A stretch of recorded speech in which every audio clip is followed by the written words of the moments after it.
In today's video, we use a Physicians Committee for Responsible Medicine article as a sort of launch pad or jumping off point to discuss the issues of psychological certainty, the disinterested observer to dangerous moralizer pipeline, the nature of bullshit, and why you should adopt a heart-healthy diet of red meat that's high in saturated fat. Physicians Committee for Responsible Medicine sounds like some sort of holdover from Soviet Russia. It's not. I can assure you that it is a present-day vegan advocacy group that is as American as apple pie. If we made apple pies with bullshit, we'll set the record straight. Satisfaction guaranteed, or you can have your money back. If you don't want to hear me get philosophical, or if you're in a hurry, or if you just want to hear me get to the straight dope, use the scrubber down below and skip ahead to the section called The Study Results. You think that you might be interested in nutrition, weightlifting, the skeptical philosophy of Pyrrho, existentialism and existential psychology, the principles of post-Keynesian economics, and how all of those forces intersect and balance themselves out, consider making me your YouTube homie. This is where we make it all make sense. As much sense as a busy, fully employed, 38-year-old, reasonably fit husband and father can make of all of that. Just remember while you're watching, if you dig the vibe, like and subscribe. I could feel my blood pressure rising from the second this one sort of popped up in my browser window. This was a P.C.R.M article called "White and red meat are both bad for your heart. So are wooden stakes and silver bullets if you're a vampire and Trevor Belmont happens to be around." My blood pressure only climbed even higher, escalated even further after I started trying to dig myself out from underneath the avalanche of bullshit. Follow my logic here for a second. Hypertension is the major modifiable risk factor for heart disease and heart attacks. Meat eaters do appear on some readings of the data to have a higher CVD event rate than vegans or vegetarians. Meat eaters also tend to spend a lot more time learning about vegans, veganism, and the arguments of vegans, their ethics, their meta-ethics, etc., than vegans do meat eaters. Therefore, heart attacks are actually caused by all of the terrible vegan arguments that abound all over the internet. I don't know if anybody has, but somebody should definitely pre-register that bad boy and get that study done. Let's figure it out. What is bullshit? I mean, what is anything really? If you don't know what the thing is, how will you know it when you see it? Socrates phrases the canonical statement of Meno's paradox thusly: "A man cannot inquire about that which he knows, or about that which he does not know. For if he knows, he has no need to inquire, and if not, he cannot, for he does not know the very subject about which he is to inquire." Is it that bullshit is just like hardcore pornography? You'll know it when you see it? There is no perfect agreement about what bullshit is. This dissension persists despite the fact that there's literally a book about the subject. That said, there's not even an agreed upon definition of something as uncontroversial as life. The definition of life has long been a challenge for both scientists and philosophers. One definition that seems to be favored by NASA is life is a self-sustaining chemical system capable of Darwinian evolution. Wow, that's really inspiring. More simply, life is any matter that can reproduce itself and evolve as survival dictates. Oh, so you're telling me life is whatever survives? You think I'm kidding around about this, that it's actually a struggle to define life? Well, let's listen to the guy that's literally working on creating the literal building blocks of life itself talk about this. Take it away, Lee. The problem we have with life and the origin of life and definitions, we don't actually know what life is. Okay, Danny, so what about bullshit? Both people who are lying and people who are telling the truth are focused on arriving at what I like to call intersubjective agreement about an agreed upon interpretation of an agreed upon set of facts that describe a sort of agreed upon reality. What the fuck are you talking about, man? At the very least, these two people are concerned, both of them, with clarifying their disagreement. The liar wants to dominate the shared reality, preferably by developing an asymmetrical knowledge and using that to his advantage. The person telling the truth wants simply to generate and share an understanding about the shared reality in question. and he just wants to do this with other people the best that he can. The liar desires advantage, the truth teller desires communion. The bullshitter differs substantially from both of these people. Producing bullshit requires no special knowledge of the truth, no real special knowledge of the subject in question. It doesn't even require the slightest concern about determining the extent to which people are embracing this shared reality in question. This is because bullshit manages to be both the opposite of domination and communion simultaneously and completely. At the bottom of it all, bullshit, like so many other bad human behaviors, is really just narcissism. Bullshit is a greater enemy of intersubjective agreement than lying is. In addition to the narcissism problem that we've just outlined, this is also partially true that the bullshit is more dangerous than lies because of something called Brandolini's law, aka the bullshit asymmetry principle, which goes something like this. The amount of energy needed to refute bullshit is an order of magnitude greater than the energy necessary to produce bullshit. A vegan can effortlessly or nearly effortlessly produce a few listicles or reproduce, as it's usually the case, filled up to the brim with shit like carnivores don't sweat, they pant. Human beings sweat, therefore human beings are herbivores. It takes me 10 times as long to explain why this claim is false than it does to generate the claim, because even though antelopes, who are herbivores, don't sweat, they pant to cool off, or maybe they sweat and pant, regardless, they pant, it isn't enough for the vegan. After a 3-hour crash course in basic epistemology, we finally come face to face with what the real issue is, which is, as I've already stated above, narcissism. You tug on one thread, you tug on the whole fucking ball of yarn. Sturgeon's law, or Sturgeon's revelation, is an adage stating that 90% of everything is crap, or shit. My law, which is more accurate, says that 90% of everything is bullshit. Bullshit is a very specific kind of shit. Mr. Sturgeon wasn't specific enough. My law covers articles in scientific journals. It appears that it covers most published research. Wait a minute. Does that include the research that most published research is false? Is this some sort of crazy barber's paradox? There's 2 papers coming out a minute. That's just biomedical papers. Every minute. That's an avalanche of bullshit. What does all this mean? It means that experts are just people who are really good at bullshitting. There's no way to know for sure, if you're a layman, whether or not an expert is bullshitting you because you're not an expert. Some people have attempted to come up with some criteria to determine which experts you should listen to. But how do we determine if the people that come up with those criteria are experts at determining which experts to listen to? More experts? Even if we ignore the infinite regress problem that I just brought up, what if the experts about the experts disagree about the criteria for determining which experts to listen to? Your time is a finite resource, okay? This means that you have to act resolutely and confidently in the face of fundamental uncertainty. Keynesian uncertainty. Pretending you are certain, or worse, lying to yourself about your certainty, is something that children do, and I would encourage you to put away childish things. When you were a child, you spake as a child and you understood as a child, black and white. But when you become a man, you put away childish things and childish speaking and childish understanding. Rest comfortably with ambiguity. Now, there is some sense in which bullshit is just how we all deal with life. It's humanity's stock in trade, which means I'm not sure that anybody can completely rid themselves entirely of leaning on bullshit. Pyrrhonian skepticism is about dealing as honestly as we can with this fact. It's a genuine attempt to think without the banister and to walk without the crutches. It's also a promise to yourself to let go of the banister or put down the crutches, or maybe only use one of them, if somebody points out that you are in fact using them, if there's an error in your reasoning, or that you're leaning too heavily on psychological certainty that you're not entitled to.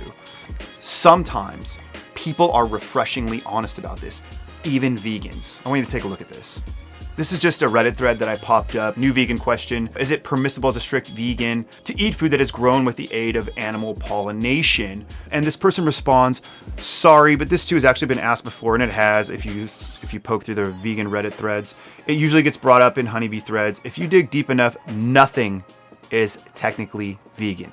But if you don't stop digging, you dig deeper still, you'll find that nothing is technically anything. It's a bottomless abyss.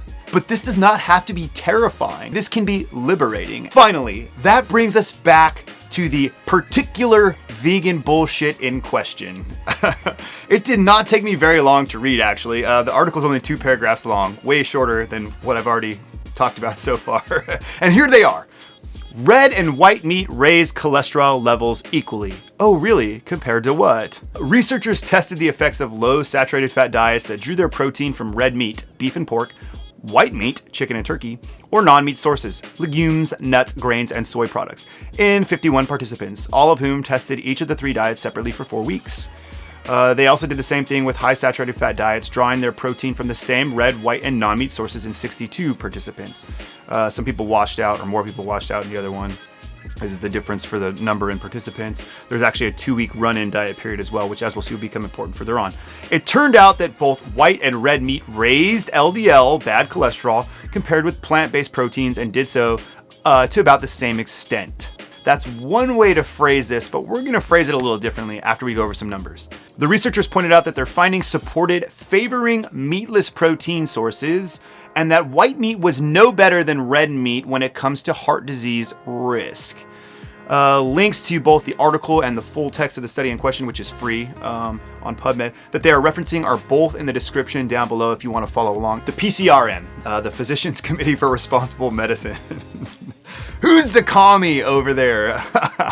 They have a 5-year plan. They're a pretty militant vegan advocacy group. It's pretty obvious what their bias is. They're a little sneaky sometimes, but I've learned to expect that from them. But is this okay, this title of this article? Is it okay to say something like white and red meat are both bad for your heart?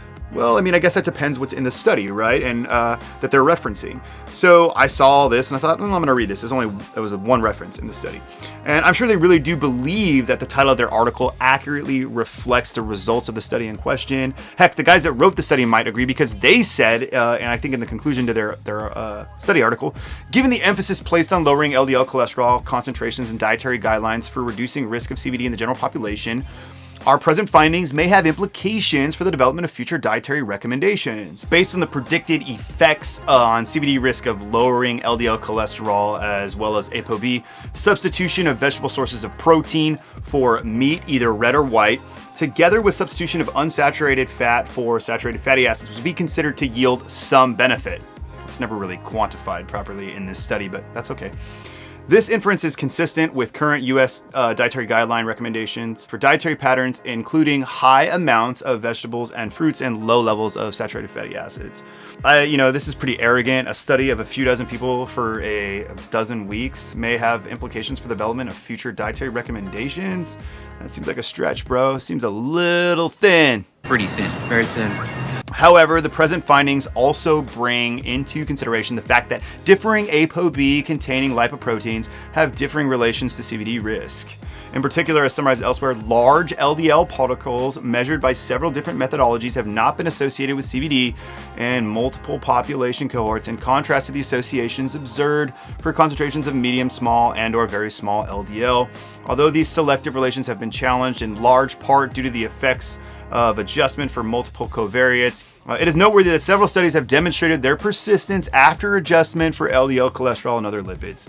Thus, the estimated impact of red meat, white meat, and dairy-derived SFAs, saturated fatty acids, on CVD risk, that's cardiovascular disease risk, as reflected by their effects on LDL cholesterol and ApoB concentrations, may be attenuated by the lack of their effects on smaller LDL particles that are most strongly associated with CVD risk. What's this bullshit all about?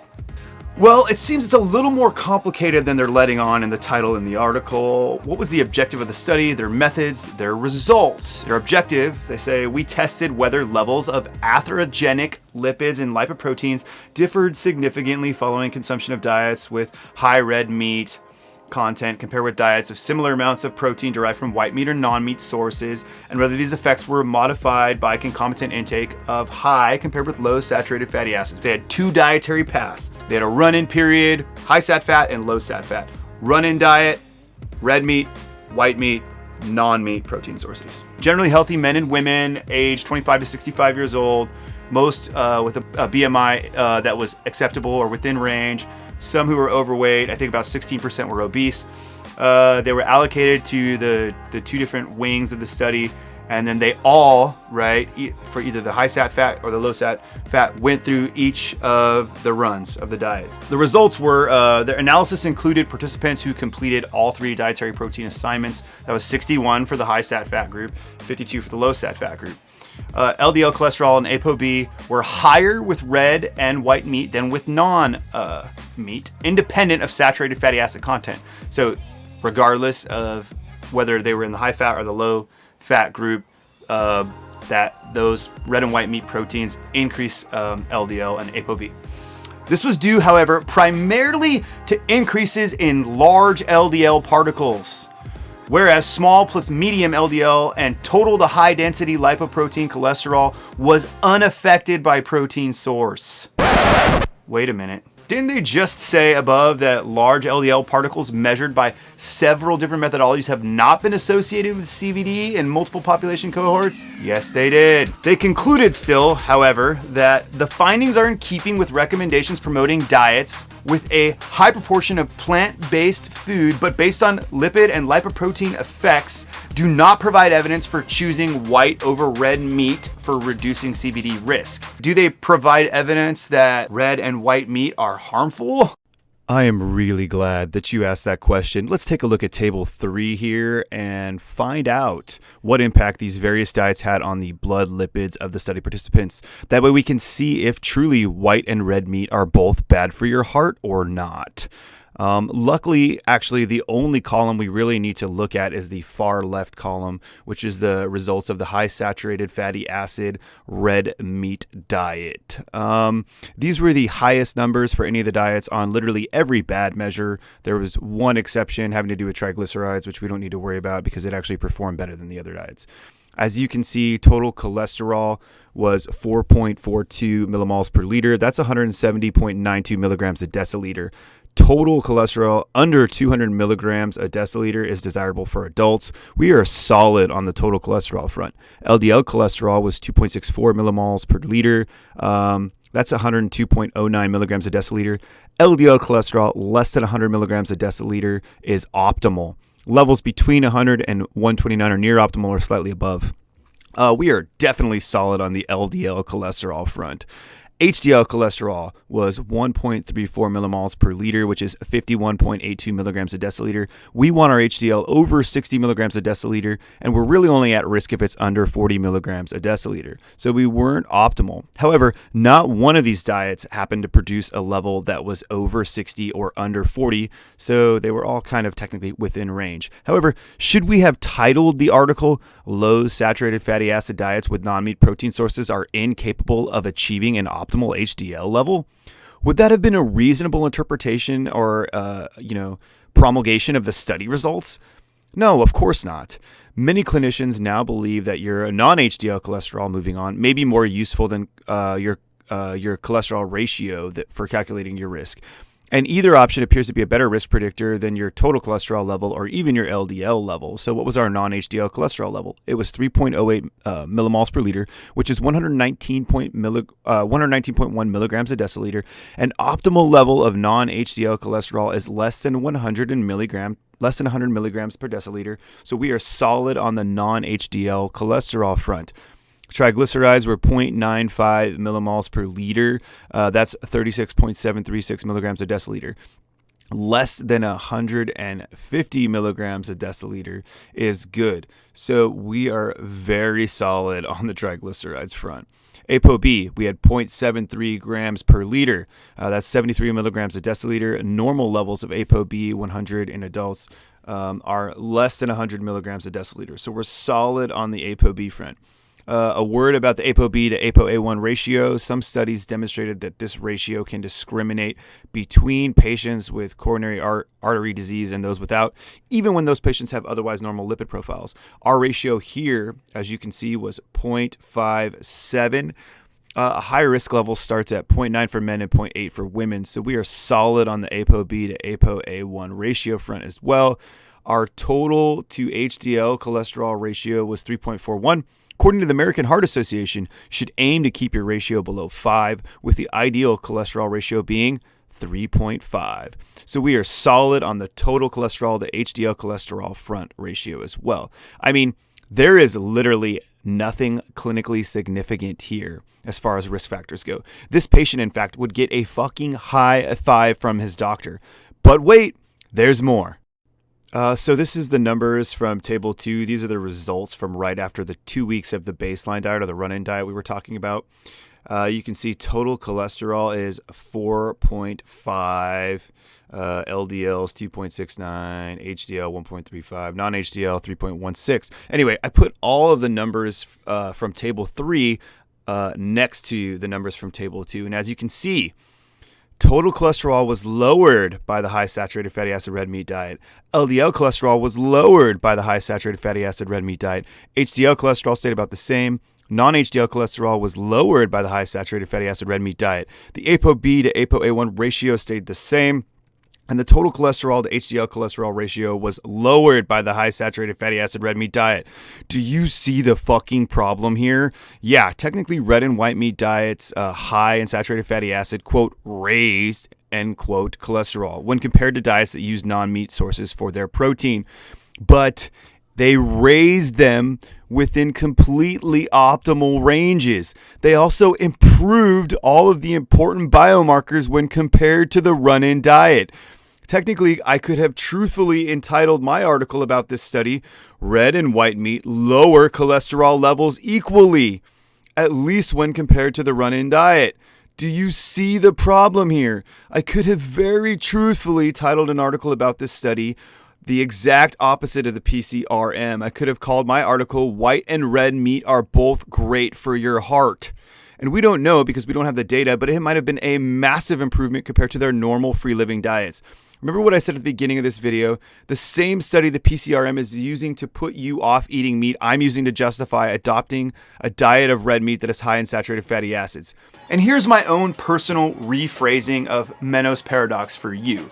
And I'm focusing here, however, on the psychological certainty issue instead of knowledge, because this is what people really care about. And this is what the vegans that are reading this, they want to feel confirmed and certain. And here's my rephrasing of the paradox. If you don't start out absolutely certain, how can you ever get there? How do a bunch of different facts that you were individually concerned with and you think of them only as probable or likely to lesser or more degrees, how do those ever add up to certainty, to psychological certainty? It's way easier to just start off certain. Then you don't need to waste your time even considering how any of the evidence jumps together or how it might work against your psychological certainty. Instead, you just keep chipping and sculpting the evidence or the evidence that you like until it matches up with your certainty, which is exactly what these people are doing here. I know I'm right just means you've finished sculpting the evidence. Confident people that act with poised dignity in the face of uncertainty are great people, whether they're vegans or whether they're carnivores or whether they're in between. People who resort to desperate and tenacious clinging to manufactured certainties despite their patentable tenuousness are annoying. There are fairly important socio-political implications that I'm touching on here. If you're smart, you might have already figured them out. Nobody is more dangerous than somebody that really believes something. And by believes something, I mean almost any belief at all. Certainty is the handmaiden of madness, and that's true whether the person is a Puritan, 17th century Puritan that believes that witches need to be executed, or whether that person's a 21st century person that believes in actual witchcraft. As opposed to a pseudo-witch, right? Or pseudo-witches who are merely engaging in ritualized psychodramas. They're no big deal. True believers are dangerous even when they call themselves unbelievers. True belief is one of the most important parts of the disinterested observer to dangerous moralizer pipeline that I was talking about earlier in the intro to the video. Observing with disinterest, if you aren't explicitly dedicated and committed to stopping there, will almost always become hypothesizing. Here's what Isaac Newton said about hypothesizing.